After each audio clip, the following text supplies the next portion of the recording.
things that we talk about all the time is how important offensive line is.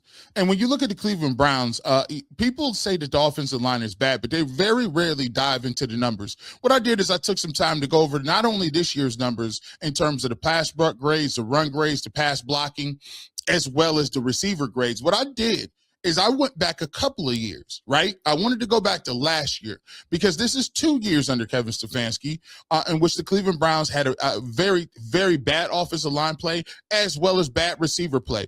Also, you got to remember that when you're drafting offensive linemen, it's just not about the protection.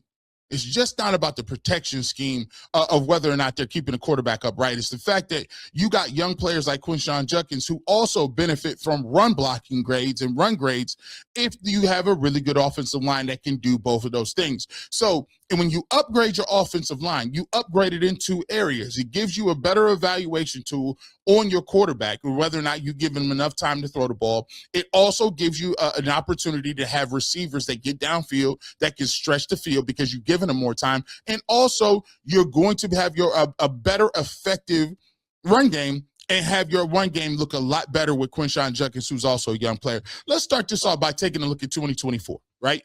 This is according to Pro Football Focus. Now, there's a lot of other places you can go, but I'm just trying to give you, and there's a lot of metrics that say the Browns receiver and the Browns offensive line is bad. And when you're looking at what's the best option for you, you take a look at 2024.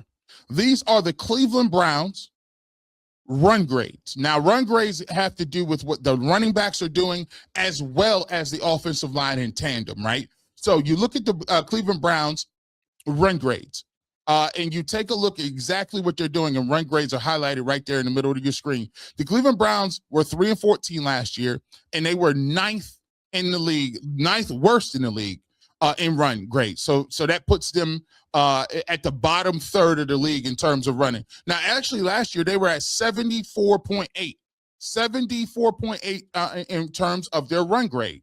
So you say, well, G. Bush. Well, that's 2024. They were 3-14 then. Let's take a look at how that has progressed so far. You go to this year and you take a look at the 2025 run grades and see where the Cleveland Browns are. And the Cleveland Browns are the worst team with the worst run grade at a 66.7. So take a look. You've got worse from year to year, and that happens with the fact that you got older, you got a lot of injuries and people in and out of the lineup. And mind you, even with this group, in 2026, you don't have anybody under contract. So think about that. You not only got worse, but you don't have anybody under contract. So take a look at, again, you look at what they did, ninth worst in the league, bottom 10 in the league, and your run grade at 74.8. But take a look at what you did. You got worse at that. Now you're the worst team at your run grade at 66.7, right? So let's take a look at your offensive front. Let's go back and let's take a look at what you did in 2024. In 2024, your run block grade was third worst in the league. Third. The only teams that were worse than you were the New England Patriots, as well as the Tennessee Titans. That was 2024, right? Titans and the Patriots both drafted in the top 5, right? We'll take a look at what happened this year. Could you get any worse? You had a 50.2 grade in your run blocking grade. Let's take a look and see what you did in your run block grade this year. Well, you didn't get much better. At a 52, you're at a 54. So this year, when you take a look at your run block grade, you're still one of the top 10 worst teams in terms of running the football, and you only went up a couple of 6 from a 52 to a 54. So you're still one of the worst run blocking teams in the game, right? That's 2 years, right? Let's take a look at your pass blocking game. Well, you say, G. Bush, we know we can't run the ball. What about the pass blocking? In 2024, the Cleveland Browns were 6th worst, right? In their pass blocking grades with a 59.8, 59.5 pass block grade. Only teams worse than them in 2024 were New Orleans. Guess where they drafted? The Patriots, guess where they drafted? The Rams, oddly, weren't very good pass protecting. They had 11-8 records. The Bengals weren't there and the Giants weren't there, but you were 6th. How do you move that pass blocking grade in 2025? Let's take a look at it. Well, you went from sixth worst to now you're the worst. Your pass blocking grade is now gone down to a 46.8. So you've effectively, and as you look at this situation, you're effectively saying that you're one of the worst offensive pass blocking units, as well as run blocking units already. So now you've downgraded in that area as well. And now you've gone to a 46.8. There isn't much you can actually look at. That just tells you your offensive line is horrible, and it's been horrible the last 2 years, and that's one of your glaring needs that you have. Let's take a look at it. Let's look at your run block grades, right? So we've got to the runs, we've got to the passes, excuse me. Let's get to the receiver grades, right? Let's take a look at what your wide receivers have been doing. In 2024, you had a 65.3 receiver rating. That was second. You had a 65.3 receiver rating. That was second worst as a roster in the league. Only the Panthers behind you were better than you, or excuse me, worse than you. And you were second worst in the league. I would beg to, before we even look at it, you probably already saying, G. Bush, I already know where this is going. They got had it worse. Well, let's see what they do this year. Of course they do. They have the worst receiving grade this year at a 60.1% in their receiving grade. So to put it in perspective, for the last 2 years, the Cleveland Browns have pretty much the worst run game, the worst run blocking units, the worst pass blocking units, as well as the worst receiving core.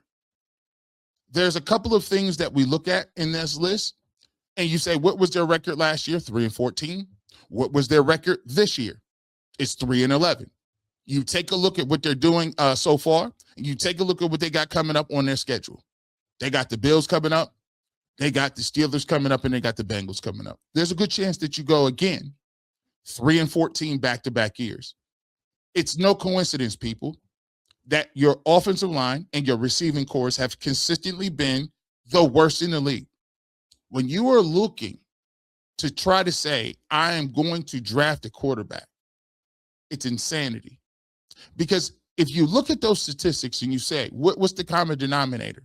Well, look how many quarterbacks played in these systems. Joe Flacco played in his system. Dylan Gabriel played in his system. Shedeur Sanders played in his system. Deshaun Watson played into this system. DTR played in this system. We've had multiple guys and quarterbacks play. Jameis Winston played in this system. Multiple guys play on this roster. And the common denominator between all of those guys, whether they were veterans, whether they were rookies, whether they were journeymen, scramblers, pocket passers, you know what all look the same? The results. And the results say that the Cleveland Browns are a 3-win football team. So if you want to continue to have the same conversations and swapping quarterbacks out, if you're not upgrading these rosters, if you're not upgrading the passing attacks, if you're not upgrading the line play, you're going to have a 3-win football team. And this has nothing to do with Shedeur Sanders. I'm just giving you the numbers. I'm just having an intellectual conversation that does not have any emotions. Take the emotions out of it. Take whether or not you feel like Shedeur Sanders is a franchise quarterback out of it. The thing that is evident and the thing that is obvious with these numbers are the Cleveland Browns have had one of the worst offensive units around the quarterback. And when people say, well, if you got the quarterback, that's all that matters. Guys, you're doing yourself a disservice intellectually when you have those conversations. Because when you talk about numbers, and I work with a lot of people that love analytics, but they love them when it works for them and they hate them when they don't.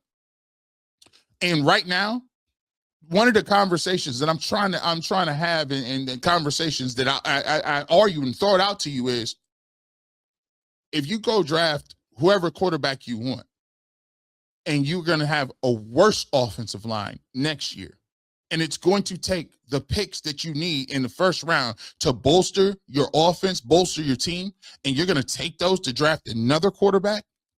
Now, mind you, we just talked about using 3 first-round picks for Deshaun Watson. He's still on the roster. We talked about not having linemen. We took picks in the 3rd round and the 5th round, and Shedeur Sanders and Dylan Gabriel, and we could have took picks with offensive linemen and other positions that we didn't take. So now you're advocating taking more picks and putting them around another quarterback, and you've put all these resources in your quarterback room already. Guys, that's a lazy analysis to me. Just because the quarterback is the main topic and the quarterback gets all the attention, to sit there and tell me that as Andrew Berry, whoever general manager is going to come in, that you're going to take your assets and put them in with another quarterback when you don't have enough assets in the offensive line room to field a team or to throw the receivers, I think that you're asking to get fired, and I think it's malpractice. If you really sit back and you really analyze it, if you really think about it, the Cleveland Browns aren't even in a position to take a quarterback if they wanted one. Even if they thought it was a franchise guy that was there and it was going to change the trajectory of what the organization is, I'm here to tell you, Andrew Berry, I don't even think is in a position to even make that move. Speaking of, that leads us to our next topic. If Andrew Berry is staying here, which I'm leaning towards saying Andrew Berry will be here next year, this is a tackle and receiver draft all day and twice on Sunday. And I'll give you the reasons why. You'll be kind of surprised why it makes very, very regular sense. It ain't even over the top. This is just nuts and bolts, regular meat and potatoes, common sense here that they're not drafting no quarterback. And I'll tell you why when we get back. You're listening to the fastest 30 minutes of sports. You're listening to the Ultimate